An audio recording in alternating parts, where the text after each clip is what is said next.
नाइब सदर, मोहतरम असातिज़ा कराम और मेरे अजीज हमवतन साथियों, अस्सलामु अलैकुम।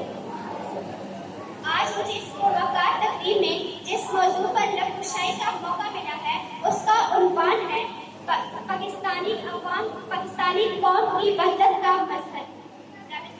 6 सितंबर हमारे तारीख का एक नाकाबिल फरामोश और यादगार दिन है जब दुश्मन अपने नापाक अज़ाइम के साथ अर्ज़े पाक पर हमला आवर हुआ, मगर जुर्रत, बहादुरी, हिम्मत और अज़म की चट्टानों से टकराकर बिखर गया।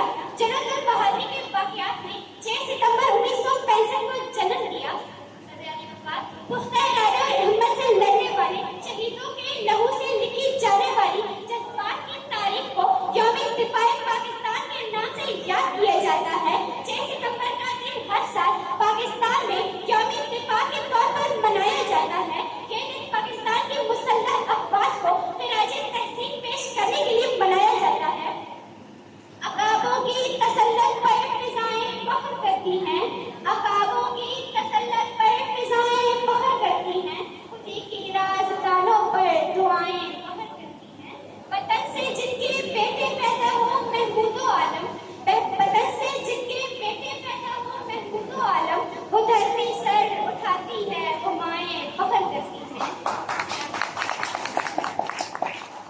जनाब सदर, 1965 की जंग में हमारे वतन के जवानों ने अपना सलामती के अज़म को लेकर वतन की खातिर वतन के दुश्मनों के अज़ाइम को खाक में मिला दिया।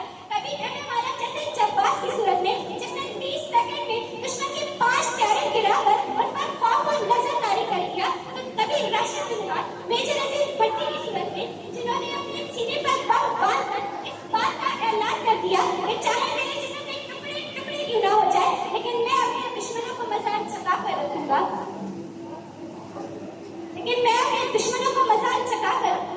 बेअसर हो गई सब हरफ़े नवा तेरे पास, बेअसर हो गई सब हरफ़े नवा तेरे पास, क्या कहे दिल का जो अहवाल हुआ तेरे पास। तू भी देखे तो जरा देर को पहचान ना पाए, तू भी देखे तो जरा देर को पहचान ना पाए, ऐसे बत्ती खुजेगी फिजा तेरे पास। जनाब सदर, 1965 की जंग में हमारे दुश्मनों ने ये बात बड़े फख्र से कही थी कि हम सुबह का नाश्ता लाहौर में करेंगे, लेकिन सलाम हो हमारे वतन के जांबाज सिपाहियों पर जिन्होंने नाश्ता तो किया, ऐसा लंच कराया कि शायद वे इस लंच को कभी नहीं भूलेंगे। शहीद के लहू का एक एक कतरा, उस कतरे की एक एक सुर्खी चीख चीख कर यह ऐलान करती है कि ये कतरा लहू का कतरा मेरे सीने से बह रहा था और वतन की मिट्टी में शामिल होकर ये ऐलान कर रहा था कि जब कभी जरूरत पेश आए तो तुम भी लहू का कतरा कतरा निछावर करना और ये जान रखना कि तुमसे पहले भी कुछ मुसाफिर लहू का दरिया बहा गए हैं। वो मरकर भी अब तक जी रहे हैं, निशाने हैदर जवाब पा गए हैं और इस मुल्क के दुश्मनों का बंदी ही सुला गए हैं, क्योंकि शहीद की जो मौत है वो कौम की हयात है। न समझोगे वालों, तुम्हारी दास्तां तक न होगी दास्तान। जनाब सदर, हमारी